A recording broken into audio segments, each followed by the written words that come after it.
Yeah,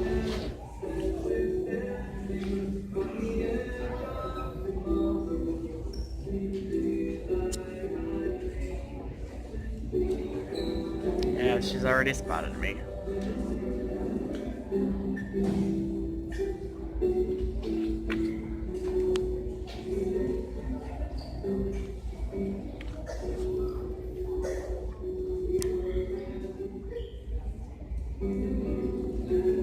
There's a lot of kids.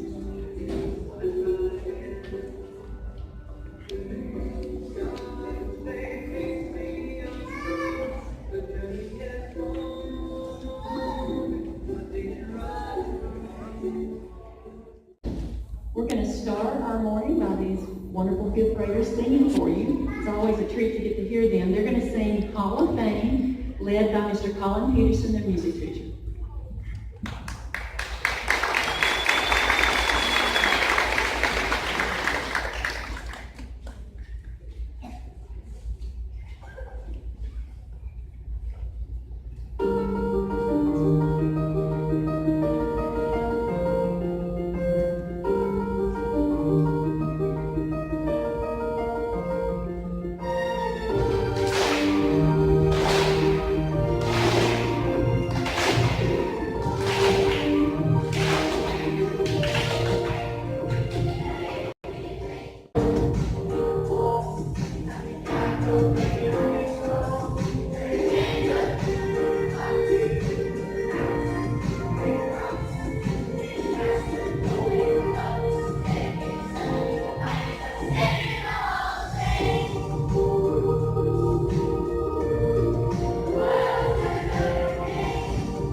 Hear all the stories of their great plans in life, so it won't be long. These kiddos will grow up quicker than we think, and they'll be there as well. So, in case you don't know me, I'm Debbie Eaton's, and I want to welcome you to Fair Elementary School. It is certainly a privilege to serve as the principal here at the school. Have a great staff of teachers here, educational assistants. It's amazing the folks that we have on staff that work with your children. And I can tell you without hesitation that they truly love your children.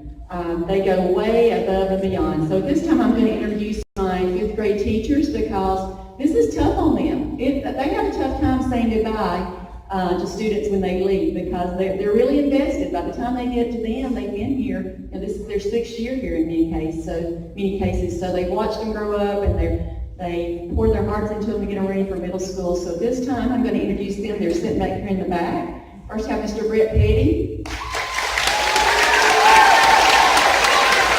Mr. Petty teaches math and is a leader in technology in our school, and he does just about anything we ask him to do. He does anything we ask him to do, and he absolutely amazes me every single day. Our kids love him, love him, love him. Don't you, kiddos?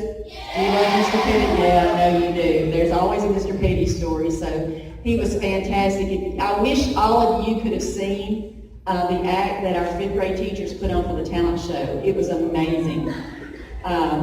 We had rock stars, we had Beach Boys, it was amazing. So these guys have so many skills. Next I have Miss Rebecca Hill.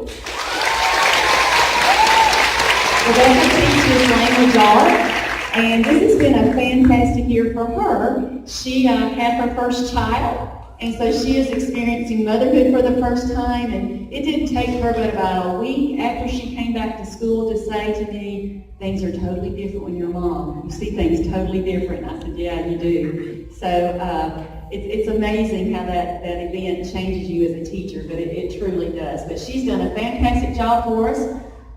There's a bittersweet here. Rebecca came here 3 years ago, has done a fantastic job. I tell this story on her, but when I was a principal at another school, she actually interviewed with me, and it just wasn't the fit for that position, but she was one of those folks that I knew was so good that I held on to her resume. Most of the time, you just kind of get rid of resumes after you've hired for that year, but hers I held on to. So when I got to Farrah a few years ago, and when an opening came available, I called her and said, okay, I'm ready to steal you. Are you willing to come? And she was like, yes, ma'am. So, Rebecca, you've done a fantastic job. The bitter part is that she's leaving us this year because she's going to be a stay-at-home mommy, which I'm thrilled for her for that. When she came in and told me, we just kind of stared at each other, and then I told her, I said, Rebecca, that's one thing you're never going to regret in your life. You will never regret being a stay-at-home mommy. So, Miss Becky, thank you so much for everything.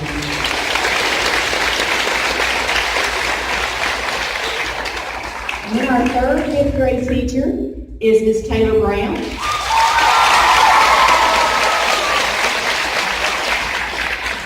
You can tell the kids don't like her either, right? You can tell that. Taylor has done a fantastic job for us.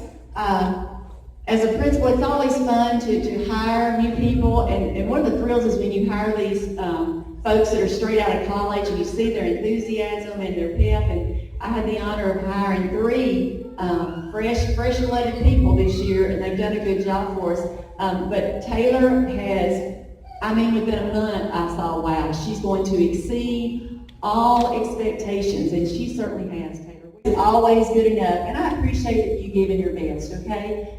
We live in a world where sometimes we hear we're not quite good enough, and that's just not true, okay? Your best is always, always, always good enough, so remember that, okay?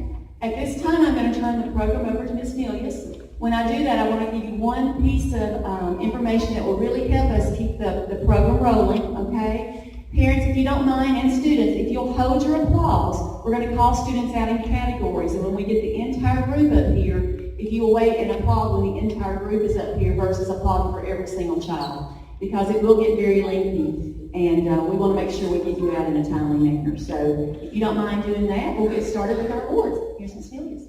In Arts Awards first, Ms. Cantrell, we'll start with you at the Art Awards.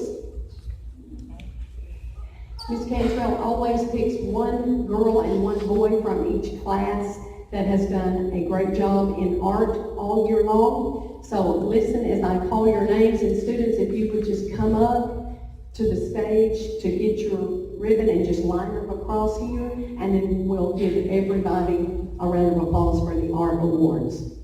In Ms. Brown's class, Yashvi Patel and Savion Searles. In Mr. Petty's class, Lexi Shambley and Chase Harmon. In Mrs. Hill's class, Anna Carter and Thomas Anderson. And in Professor Plum's 5th grade class, Ayla Bunch, Cooper Collins, and Eric Sire.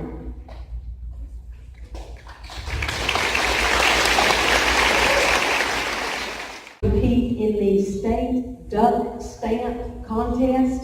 This is a very competitive contest because it is across the state. Not many art teachers do this, but Miss Cantrell does this in her after-school art programs. So the students that go to art club participate in this, and she sweeps it every year. Farrah has so many students that win. We have 2 5th graders that placed in that. So if they will come up and be recognized. Preston Bell, first place in 4th grade through 6th grade division, and Savion Searles, honorable mention in the 4th grade through 6th grade division. I can tell I've been on all 3 parts of this. 28 years ago, I was a student sitting exactly where you were, probably one of the first ones that was done in this gym. Then the next 16 years, I got to come up here with a mic and be on this part of it. And then last year, which was the hardest one for me, I got to do it as a parent when my daughter went to 6th grade. So I understand all aspects of this, and it can be a tough day. But I want to talk about for just a minute something that I'm actually quite proud of. My only regret is that we did not get to do it all year long. We started this right after spring break. And we wanted to start every single day as more of celebrating. So before the morning announcements, we'd celebrated the previous day or the previous week. We just wanted to start every day positive. So I'm going to show you some of the things that we did. First thing we did, Mr. Hamlin, stand up please.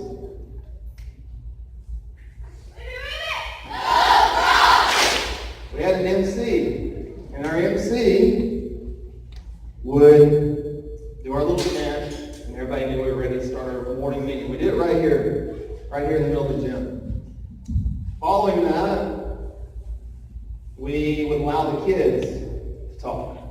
And we had a microphone. It's like this, looks like a dodgeball. And that's so they could throw it around without getting each other hurt, but it's got a microphone in it. And they would come center to the gym, and they would tell us stories. They would tell us things that happened the day before, things they thought were funny, things that inspired them, things they wanted to do when they grew up. So every day they got at least 10 minutes to share anything they wanted to. And sometimes we gave them topics, and sometimes we didn't, and a lot of them were free talk, but they got to start their day like that. The second thing we would do is raise your hand if you had happy birthday sung to you this year. By how many people? 70 people. So even though it can be embarrassing to have happy birthday sung to you, to have every one of your classmates sing it to you, it's probably feels pretty special. And then they would get a little birthday gift from us. And every one of them, even though we started in March, we went back all the way to July and worked all the way back up. We've even done the June birthday. So everybody sitting here has had happy birthday sung to them. The next thing we wanted to do was really celebrate the kids' accomplishments. So we would line and make a tunnel, a high-five tunnel, and we would call out different kids that come through for something they did positive that particular day. But to jazz it up a little bit, we had some spirit squad, so I'm going to demonstrate this. I'm not going to demonstrate it.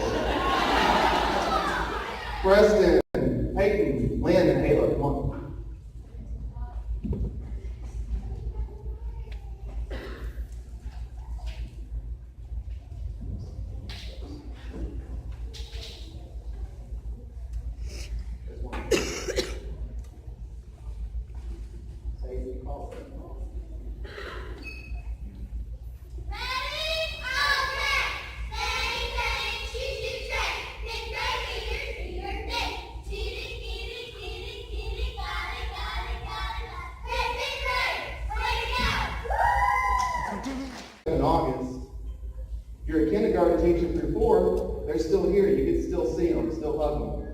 You guys is like sending you off to college, and we don't know when we'll see you again. Sometimes we see you the next year, we come in with siblings. Sometimes we might see you working as a teenager at Chick-fil-A, but we always hope to see you guys again. But as a fifth grade teacher, we don't always get to see you.